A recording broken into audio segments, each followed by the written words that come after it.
Lecture de la deuxième lettre de saint Paul apôtre aux Corinthiens. Frères, nous portons un trésor comme dans des vases d'argile. Ainsi, on voit bien que cette puissance extraordinaire appartient à Dieu et ne vient pas de nous. En toutes circonstances, nous sommes dans la détresse, mais sans être angoissés. Nous sommes déconcertés, mais non désemparés. Nous sommes pourchassés, mais non pas abandonnés, terrassés, mais non pas anéantis. Toujours nous portons, dans notre corps, la mort de Jésus, afin que la vie de Jésus, elle aussi, soit manifestée dans notre corps. En effet, nous, les vivants, nous sommes continuellement livrés à la mort à cause de Jésus, afin que la vie de Jésus, elle aussi, soit manifestée dans notre condition charnelle vouée à la mort. Ainsi, la mort fait son œuvre en nous, et la vie en vous.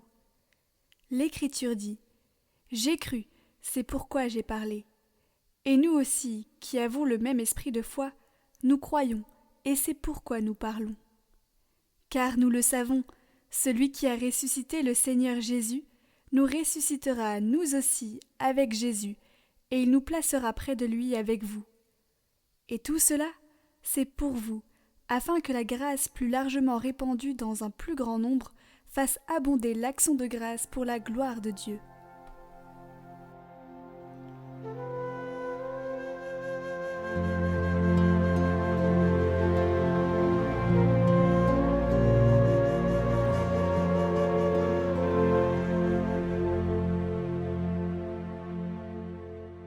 Ceux qui sèment dans les larmes moissonnent en chantant.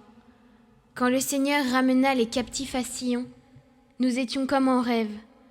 Alors notre bouche était pleine de rire, nous poussions des cris de joie. Alors on disait parmi les nations, « Quelle merveille fait pour eux le Seigneur ! Quelle merveille le Seigneur fit pour nous ! Nous étions en grande fête. Ramène, Seigneur, nos captifs, comme les torrents au désert.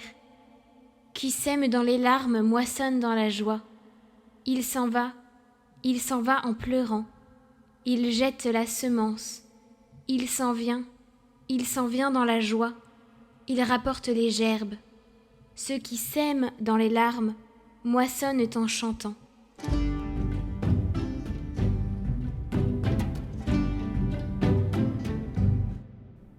Évangile de Jésus-Christ selon saint Matthieu. En ce temps-là, la mère de Jacques et de Jean, fils de Zébédée, s'approcha de Jésus avec ses fils Jacques et Jean, et elle se prosterna pour lui faire une demande.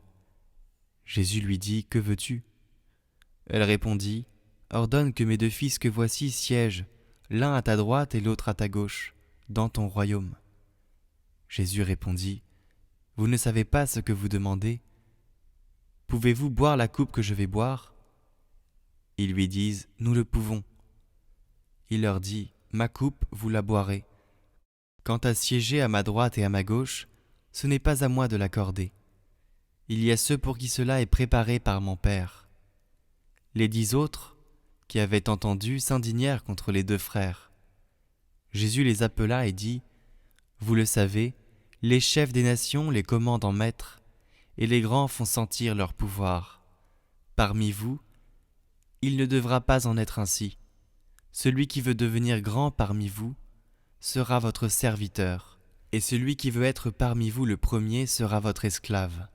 Ainsi le Fils de l'homme n'est pas venu pour être servi, mais pour servir, et donner sa vie en rançon pour la multitude.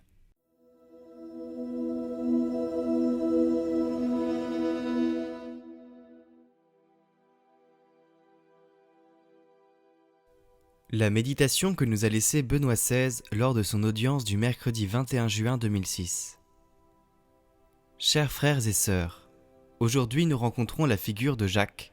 Les listes bibliques des 12 mentionnent 2 personnes portant ce nom, Jacques, fils de Zébédée, et Jacques, fils d'Alphée, que l'on distingue communément par les appellations de Jacques le majeur et Jacques le mineur. Ces désignations n'entendent bien sûr pas mesurer leur sainteté, mais seulement prendre acte de l'importance différente qu'ils reçoivent dans les écrits du Nouveau Testament et en particulier dans le cadre de la vie terrestre de Jésus. Aujourd'hui, nous consacrons notre attention au premier de ces deux personnages. Le nom de Jacques est la traduction de Iacobos, forme grécisée du nom du célèbre patriarche Jacob. L'apôtre ainsi appelé est le frère de Jean. Ce Jacques appartient, avec Pierre et Jean, au groupe des 3 disciples préférés qui ont été admis par Jésus à des moments importants de sa vie. Je voudrais ne mentionner ici que 2 de ces occasions. Il a pu participer avec Pierre et Jean au moment de l'agonie de Jésus dans le jardin de Gethsémani et à l'événement de la transfiguration de Jésus. Il s'agit donc de situations très différentes l'une de l'autre. Dans un cas, Jacques, avec les 2 apôtres, fait l'expérience de la gloire du Seigneur. Il le voit en conversation avec Moïse et Élie. Il voit transparaître la splendeur divine en Jésus. Dans l'autre, il se trouve face à la souffrance et à l'humiliation. Il voit de ses propres yeux comment le Fils de Dieu s'humilie en obéissant jusqu'à la mort. La deuxième partie constitua certainement pour lui l'occasion d'une maturation dans la foi, pour corriger l'interprétation unilatérale, triomphaliste de la première. Il dut entrevoir que le Messie, attendu par le peuple juif comme un triomphateur, n'était en réalité pas seulement entouré d'honneur et de gloire, mais également de souffrance et de faiblesse. La gloire du Christ se réalise précisément dans la croix, dans la participation à nos souffrances. Cette maturation de la foi fut menée à bien par l'Esprit Saint, lors de la Pentecôte, si bien que Jacques, lorsque vint le moment du témoignage suprême, ne recula pas. Au début des années 40 du 1er siècle, le roi Hérode Agrippa, neveu d'Hérode le Grand, comme nous l'apprend Luc, se mit à maltraiter certains membres de l'Église. Il supprima Jacques, frère de Jean, en le faisant décapiter. La concision de la nouvelle, privée de tout détail narratif, révèle d'une part combien il était normal pour les chrétiens de témoigner du Seigneur par leur propre vie, et l'autre à quel point Jacques possédait une position importante dans l'Église de Jérusalem, également en raison du rôle joué au cours de l'existence terrestre de Jésus. Une tradition successive, remontant au moins à Isodore de Séville, raconte un séjour qu'il aurait fait en Espagne pour évangéliser cette importante région de l'Empire romain. Selon une autre tradition, ce serait en revanche son corps qui aurait été transporté en Espagne, dans la ville de Saint-Jacques de Compostelle. Comme nous le savons tous, ce lieu devint l'objet d'une grande vénération, et il est encore actuellement le but de nombreux pèlerinages, non seulement en Europe, mais du monde entier.